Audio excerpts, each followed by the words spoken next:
kaprah. Salah kaprah. Nah, ini yang kita tunggu-tunggu, veteran-veteran seperti ini yang Salah kaprah. ngomongnya Menghilangkan sejarah. Oke. Ya. Ya seperti bilangnya Pak Nur Johan tadi, sejarah dia digelapkan jadi Indonesia jadi gelap.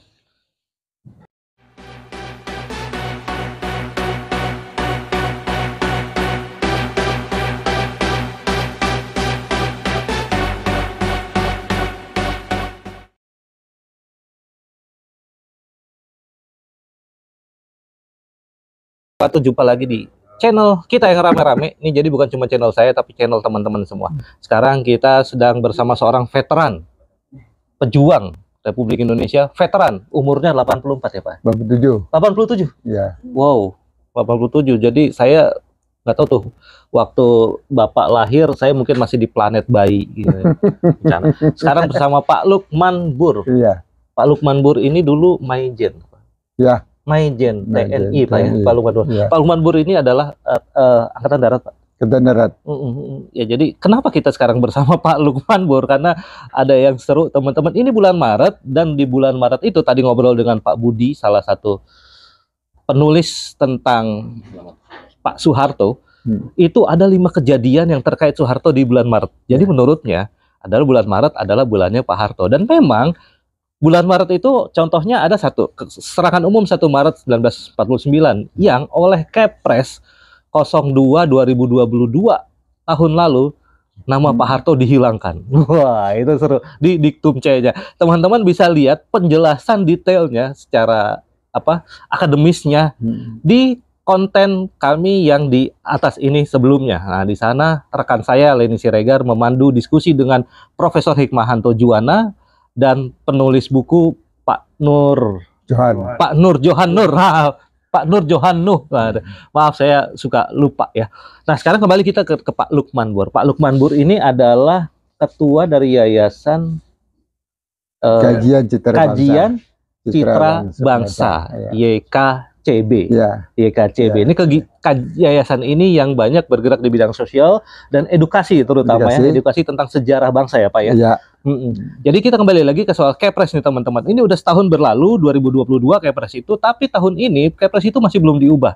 Dan ternyata dari konten yang tadi di atas itu yang sama teman saya Leni Siregar itu terungkap ya dari Pak Johanuh penulis buku, bahwa ada suatu peristiwa di Kemusuk namanya. Jadi ketika sebelum serangan umum 1 Maret 1949, tentara Belanda itu mencari Pak Harto di Kemusuk. Karena Pak Harto nggak ketemu, maka satu desa Kemusuk itu dihabisi, dan kurang lebih 200 sampai 300 korban terjadi di Kemusuk Pak ya, termasuk bayi. Nah, ini karena apa? Karena sebelum serangan umum 1 Maret, Pak Harto memang 4 kali melakukan serangan, dan itu menggoyahkan kedudukan Belanda sebenarnya di Jogja, sehingga Belanda marah dan mencari Pak Harto sebenarnya.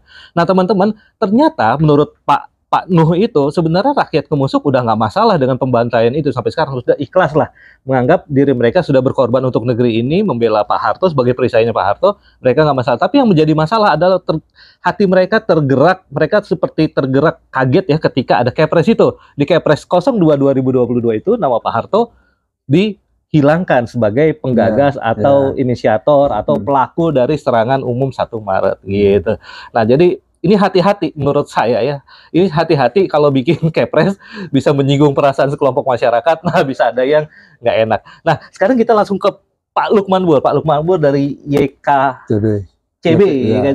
Pak Lukman Bur melihat Kepres ini seperti apa sih? Salah kaprah. Salah kaprah. Nah, ini yang kita tunggu-tunggu, veteran-veteran seperti ini yang ngomongnya menghilangkan sejarah. Oke. Ya. Ya seperti bilangnya Pak Nur Johan tadi, sejarah dia digelapkan jadi Indonesia jadi gelap. Oke. Sejarah digelapkan, Indonesia jadi gelap. Jadi gelap terus. Iya. Karena sejarah digelapkan, maka bangsa ini akan tetap dalam kegelapan. Wah. Dan penguasanya gelap. Oh, nggak juga. Oke, Pak Lukman Bur. Pak Lukman Bur melihat ya, kalau biasalah setiap periode kepemimpinan, periode rezim di negara manapun ada upaya penghilangan sejarah, itu rasanya tidak hanya terjadi di negeri kita, di negeri-negeri yang lain. Ini setuju nggak kalau saya sebut ini sebagai bentuk desoehartoisasi? Sangat setuju. Sangat setuju. Iya. Sangat setuju. Karena itu, kalau kita bicara Pak Harto. Jangan hanya tanggal 1 Maret aja. Oke. Sejak Republik ini berdiri, Pak Harto sudah berkorban. Pertama kali Pak Harto memimpin serangan Kota Baru, Jogja, untuk berebut senjata Jepang.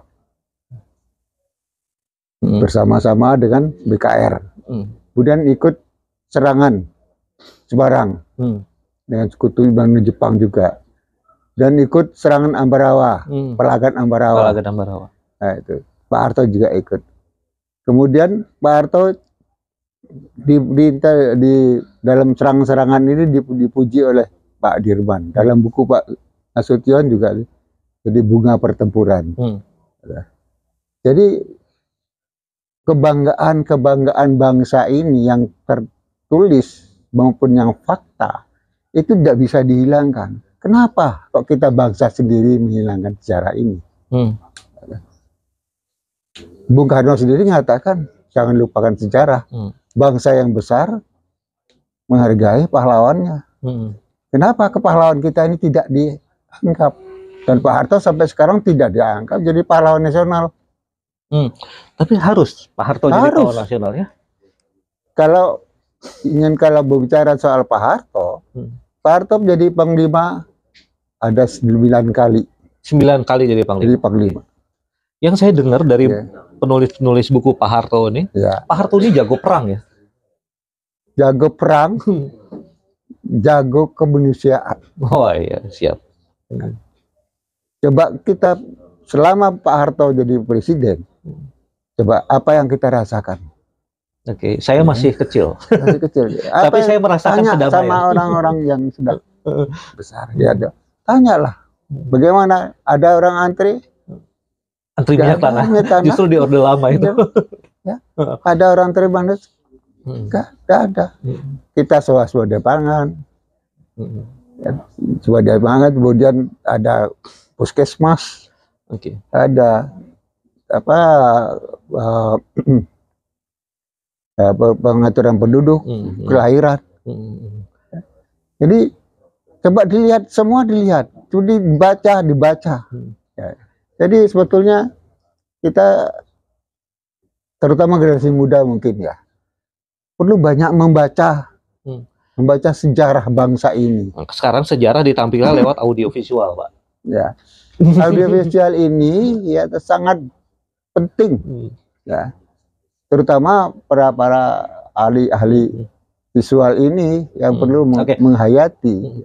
Pak, sekarang Bapak dulu tentara, Pak ya? Ya. Jadi pernah jadi anak buahnya Pak Harto lagi? Pernah. Ya? Waduh, jadi gimana sosok Pak Harto sebagai komandan menurut Bapak?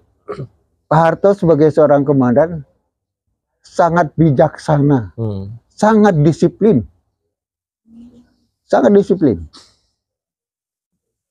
Begitu kita salah, dia memberitahu caranya, bagaimananya, tapi kesejahteraan juga dipikirkan.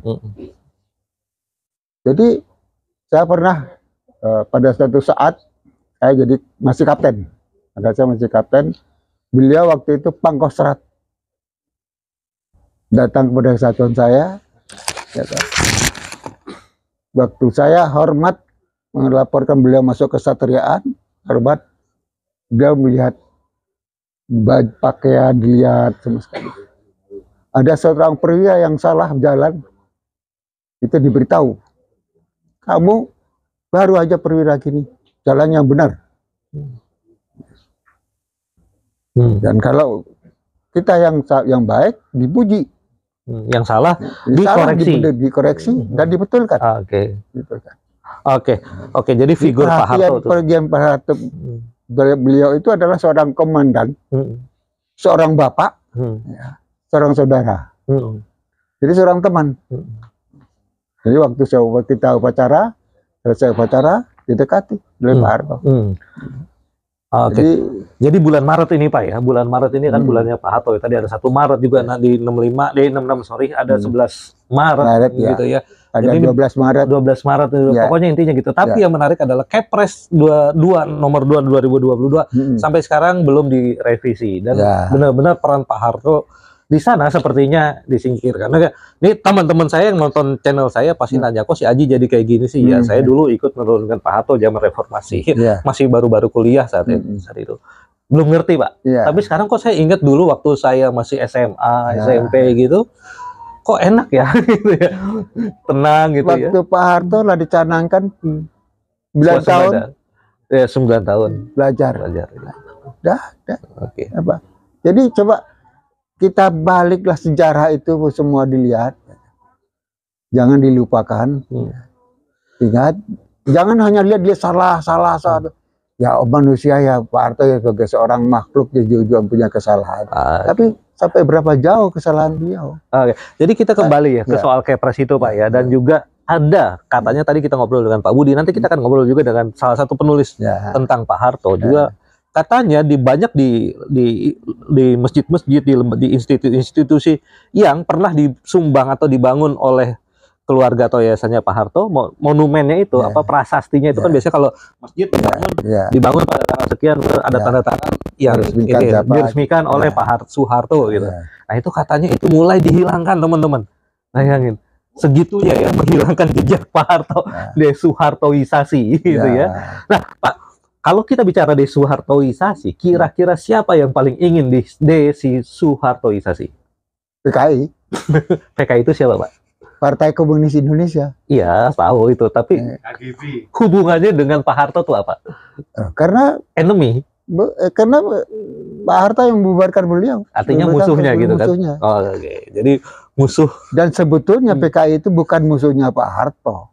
Musuhnya Republik Indonesia ini, negara kesatuan. Komunis itu tahun 48 belum ada 1 Maret, udah berontak dengan semaun. Kalau kita masih perang sama Belanda juga ya sih. Dan kita masih perang Belanda, komunisnya nusuk kita dari belakang. Tapi bangsa ini selamat ya, hebat sekali ya. Insya Allah. Iya, karena ada pejuang-pejuang tangguh seperti Bapak nih. Pancasilanya kan ketuhanan yang Maha Esa. Oke. Rahmat Allah. Jadi kembali lagi, PKI itu bukan hanya musuh Pak Harto. Bukan hanya Pak Harto. Musuh bangsa Indonesia. Musuh bangsa Indonesia. Kebetulan. Yang berpancasila. Gitu. Jadi kebetulan Pak Harto saat itu menyelamatkan ya, memimpin perlawanan terhadap PKI gitu ya. Kurang lebih seperti itu. Jadi desoehartoisasi PKI ya? PKI. Waduh, ini seru. Ya, dan antek-anteknya. Tapi kan PKI udah nggak ada, Pak, udah dibubarkan, bahkan dilarang dalam TAP MPR 25. Ya. PKI-nya yang dilarang, partainya yang dilarang. Orang-orang PKI-nya masih banyak. Ya, dari mereka turun-temurun. Kan PKI tahun 60-an itu 40 tahun yang lalu kan mereka udah nggak hidup, Pak. PKI-nya yang hidup, partainya yang hidup. Tapi orang-orangnya masih ada. Keturunannya masih ada. Baik keturunan biologis. Yang dia diampuni juga masih ada. Maupun ideologis ya. Ideologis. Nah itu yang kalau di channel UI Watch itu disebut komunis gaya baru atau PKI gaya baru tuh. Seperti itu. Ya. Pak Gatot juga suka menggunakan istilah itu. Gatot Nurmantio, sorry. KGB. Saya baru. Iya. Jadi teman-teman, kita perlu untuk meluruskan sejarah sebenarnya terutama terkait serangan umum 1 Maret karena itu ya berperan penting dalam era kemerdekaan. Jadi kalau ada satu pihak yang dicoba dihilangkan perannya, nah ini efeknya akan tidak baik untuk masa depan bangsa kita pastinya akan menjadi pendidikan yang tidak baik. Sangat tidak baik. Sangat tidak baik. Dan Indonesia ini bisa tenggelam. Oke. Ingat, Indonesia ini bukan hanya Pulau Jawa aja. Anda punya Papua, Anda punya Sulawesi, Anda punya pulau-pulau kecil-kecil. Nah sebenarnya yang tahu sejarahnya ya dan yang tahu peran-peran Pak Harto misalnya itu mereka sebenarnya tidak setuju dengan Kepres itu ya mungkin. Mungkin tidak setuju, tapi saya yakin banyak yang tidak setuju. Karena tahu memang sejarahnya seperti itu. Sejarah ada pelaku-pelaku. Dan mungkin yang tidak ikut bukan pelaku, tapi kan memang sejarahnya dari dulu faktanya seperti itu. Semua orang mengatakan begitu. Kalau tapi Kepresnya bunyi begitu. Siapa yang buat? Waduh. Kan pemerintah sekarang. Nah, kan Pak Jokowi. Ya Kepresnya Pak Jokowi yang nekat. Iya. Oke, Pak Lukman. Ya. Saya pikir kita nggak usah lama-lama, yang penting pesannya tersampaikan, gitu ya. Jadi saya sih yakin ya Pak Lukman ya, bahwa Presiden kita adalah seorang yang bijak dan tahu sejarah, ya. Sehingga soal Kepres ini semoga Pak Jokowi akan merevisinya. Amin. Dan tapi saya yakin kok dalam jauh hatinya beliau sebenarnya ingin merevisi itu. Mungkin. Ingin menegakkan kebenaran. Saya yakin Pak Jokowi ingin menegakkan kebenaran. Mungkin. Amin, amin. Nah, kita harapkan. Kita mintakan. Oh iya, siap. Baik teman-teman, terima kasih banyak. Harusnya direvisi. Harus direvisi. Pak Lukman, terima kasih banyak Pak Lukman. Baik, terima kasih banyak. Ini seorang veteran pejuang 87 tahun teman-teman. Ya gitu aja. Terima kasih banyak Pak Lukman. Billahi taufiq wal hidayah. Wassalamualaikum warahmatullahi wabarakatuh. Waalaikumsalam. Terima kasih.